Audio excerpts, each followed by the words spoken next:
우리는 함께 살아요. 사람과 사람이 어울려서 살죠.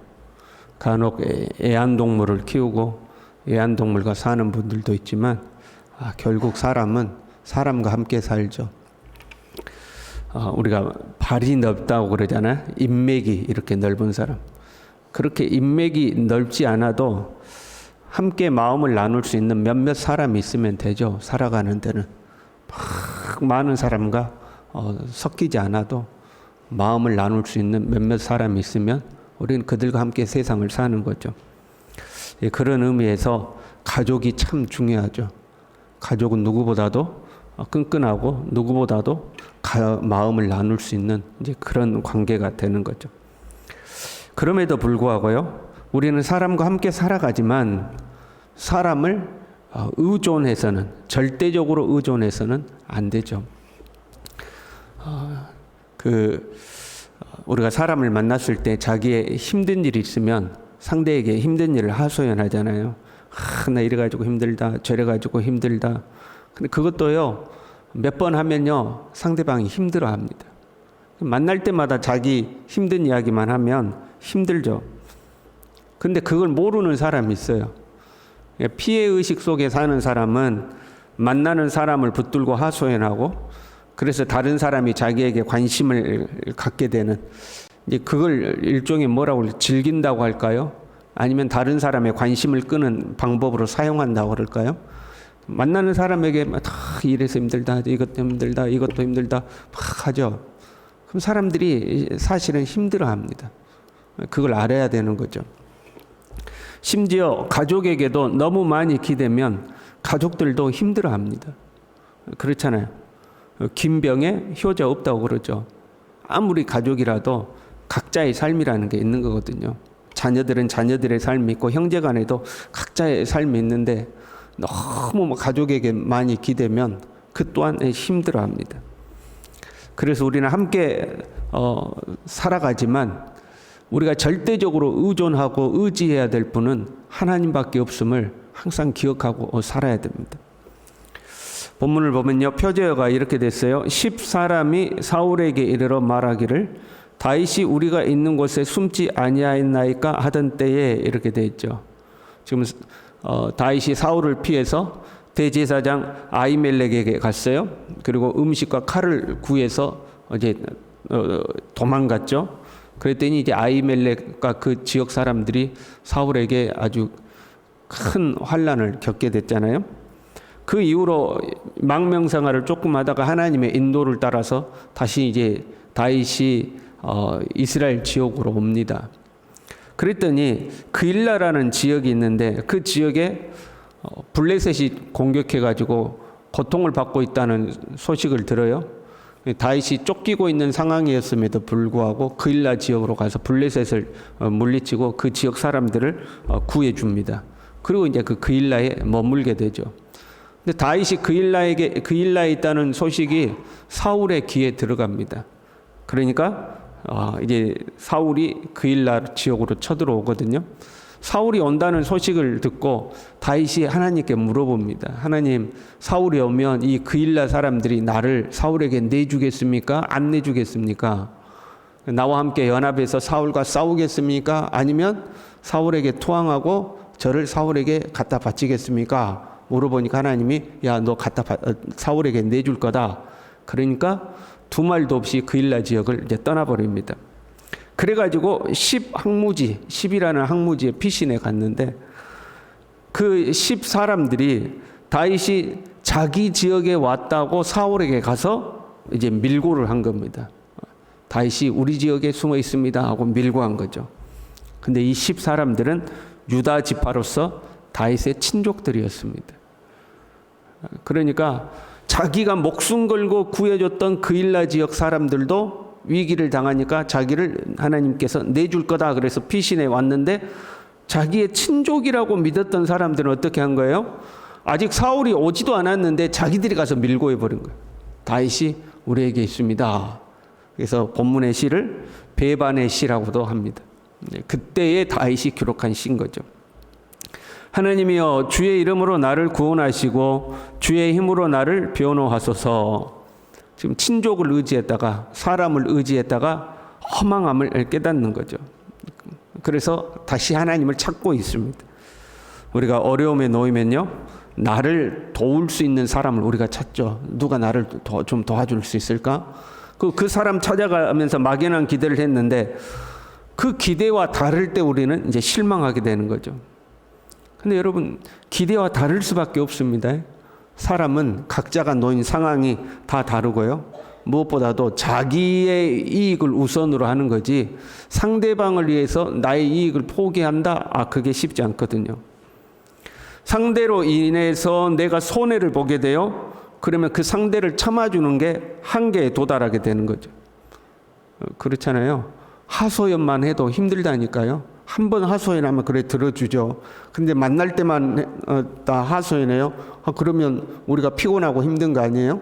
그런데 그로 인하여 내가 금전적 손해를 봐요. 더 나아가서 그로 인하여서 나와 내 가족이 피해를 봐요. 안 견디는 거죠. 못 참아내는 거죠. 여러분, 우리가 이런 상황이 있다고 해봐요. 지금 우리가 그 6.25가 일어나던 그런 시대라고 해봐. 내가 공산당에게 쫓기고 있는 거예요. 여러분의 집에 숨어 들어갔어요. 그래서 여러분이 집에 저걸 숨겨줄 거예요? 안 숨겨줄 거예요? 그래도 숨겨는 줘야 되지 않겠어요? 근데 숨어 들어갔는데, 공산군이 쫓아와가지고 저를 내놓지 않으면 여러분의 자식을 죽이겠다고 그래요. 그럼 여러분의 자녀가 죽어도 저를 숨겨주겠습니까? 저를 내주겠습니까? 두말할 것도 없죠. 그렇잖아요, 여러분. 내 자녀가 죽는데 저를 숨겨요?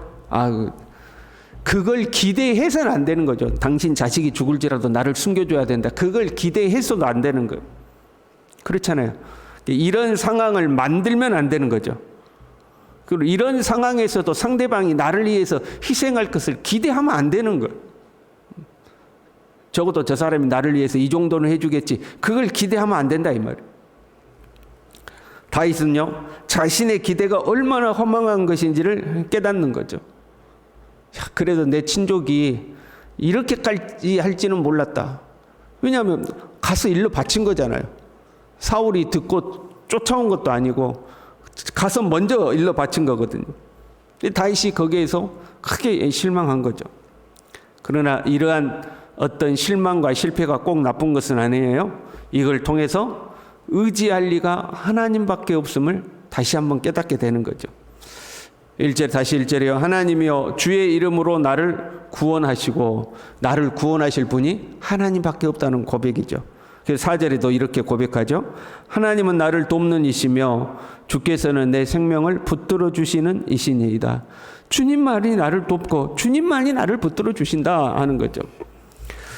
하나님이여 주의 이름으로 나를 구원하시고 주의 힘으로 나를 변호하소서. 나를, 이 변호라는 것은 힘없는 자의 억울함을 이렇게 풀어주는 거잖아요. 그런데 나를 어떻게 변호해요? 주님의 힘으로 나를 변호해 준다는 거예요. 나를 해하려는 사울의 힘이 너무 큰데, 그리고 나는 정말로 사울 앞에서 억울한데, 나의 이런 억울함을 풀어줄 리는 사람이 절대 아니더라 하는 거죠. 주님만이 나의 이 억울함을 풀어줄 수 있습니다.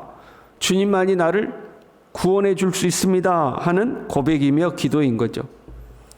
이게 고난의 유익함이에요. 고난 없이 우리가 고난당하지 않고 하나님을 가까이 하는 것이 최고죠. 평안하든지 형통하든지 그 어느 순간에도 하나님만이 나의 힘이십니다. 그렇게 사는 것이 최고예요. 그런데 그렇지 못할 때가 있는 거죠. 그럴 때는 사람에게 배신도 당해보고 실패도 해보고 어려움도 당해봐야 하나님밖에 없구나 이걸 깨닫는다 이 말이죠. 우리가 믿음이 약해지면요, 사람과 어울리는 것을 좋아합니다. 하나님과 가까워야 되는데 사람과 이제 가까워지는 거죠. 교회를 다녀도 이 신앙생활하면서 하나님과 가까워지는 사람이 있는가 하면 그냥 사람이 좋은 거예요. 교회 와서 이 사람 만나는 게 좋고, 이제 어떤 기독교인들 모임에 가면 거기 가서 사람 만나는 게 좋고, 이제 그런 경우죠. 그렇게 하면서 하나님과 점점 멀어져요. 그러다가 이제 그 사람에게 뒤통수 맞는 때가 오는 거죠. 내가 그 사람이 좋았고 그 사람을 의지했고 그 사람과 함께 이렇게 했는데 어느 날 그 사람에게 탁 뒤통수를 맞고 마음의 상처를 맞을 때가 있어요. 그러면 이제 두 종류예요. 그때 깨닫고 사람 의지해봐야 소용없구나. 하나님밖에 없구나. 하나님께 돌아오는 사람이 있고, 또 다른 사람은 다 필요 없어. 교회 다니는 사람도 다 그래 하면서 하나님께로부터도 멀어지는 사람이 있는 거죠. 다윗은요, 그런 어려움 속에서 하나님께 돌아오죠. 하나님을 의지하고 하나님께 감사를 오히려 결심해요. 하나님을 의지하고 오히려 하나님께 내 감사하며 살겠다고 결심하죠. 6절에요. 내가 낙헌제로 주께 제사하리이다. 여호와여 주의 이름에 감사하오리니 낙헌제로 주님께 예배를 드리겠다. 낙헌제는 자원하다, 즐겁다, 헌신하다 그런 말을 가진 단어거든요. 거기에서 유래해서 자원하는 마음으로 즐겁게 드리는 제사를 의미해요. 일종의 감사 제사예요. 감사 제사. 내가 하나님 앞에 감사 제사를 드리겠다. 하나님께 감사 예배를 드리겠다. 감사 헌금을 드리겠다. 그런 의미예요. 지금 사울에게 쫓겨다가 이렇게 배신당하고 저렇게 뒤통수 맞고 아픔과 상처를 받았는데 오히려 하나님 앞에 내가 감사 예배 드리겠다. 지금으로 말하면 하나님 앞에 감사 헌금 드리겠다. 이런 결심을 한 거죠. 이게 참 헌금 이야기하면 성도들은 민감하지만 하나님 앞에 감사 헌금 드리는 게 정말 중요합니다. 왜냐하면 감사 헌금은 의무가 아니거든요. 자원해서 드리는 거. 내가 하나님 앞에 자원해서 드리는 게 감사 헌금이거든요. 다윗이 그 자원하는 마음으로 내가 하나님 앞에 이 제사를 드리겠습니다 하고 결심한 거죠. 마치 이런 거예요. 아이들이 어릴 때는 부모님 곁을 떠나보고 싶은 마음이 있잖아요. 그래서 내가 부모님 곁을 좀 떠나봐야겠다. 근데 집 떠나면 그때부터 고생이죠. 집 떠나서 고생했어요. 그리고 이제 다시 집에 돌아올 때가 되면 내가 부모님께 가면 진짜 내 부모님께 잘해야지. 군대 간 자식들이 그러잖아요. 군대 가서 이제 나 제대만 하면 부모님께 효도하고 살 거야. 그럼 이제 마음을 갖는 것처럼 사람 의지하고 살다가 사람에게 상처받고 고통받고 내가 의지할 일은 하나님밖에 없구나 깨달으니까 내가 하나님 앞에 더 잘해야지. 진짜 하나님께 감사하고 살아야지. 그런 고백인 거죠. 그래서 내가 낙헌제로 주께 감사하리이다. 여호와여 주의 이름에 감사하겠습니다. 오직 주님밖에 없습니다. 나를 구원하실 리, 나를 변호해 주실 리, 나를 이끌어 주실 리가 주님밖에 없습니다. 이제 이 고백을 하는 거죠. 우리는요 살면서요 서로 사랑하며 살아야 돼요. 그런데 사랑하며 살아야지 사랑받는 것을 기대하고 살면 안 돼요. 저 사람이 나에게 이런 은혜를 베풀어 줄 거다 기대하지 말고 사랑하며 살아야 돼요. 우리의 기대는요 오직 하나님께만 있어야 하는 거죠. 하나님을 더 의지하고 하나님을 더 가까이 하고 주님만이 나의 힘이시라고 고백하고 그리고 이런 나를 이끌어 가시는 하나님께 감사하고 우리 그렇게 살아갈 수 있기를 바랍니다. 기도하겠습니다. 하나님 아버지, 사람에게 실망하고 오히려 하나님을 더 가까이 하는 모습을 봅니다. 우리가 살아가면서 우리의 소망과 우리의 기대가 오직 하나님께만 있도록 오직 하나님으로 나의 힘을 삼고 하나님만 의지하고 살아가는 믿음의 삶이 될 수 있도록 우리 모두를 붙들어 주시옵소서. 예수님의 이름으로 기도 올리옵나이다. 아멘.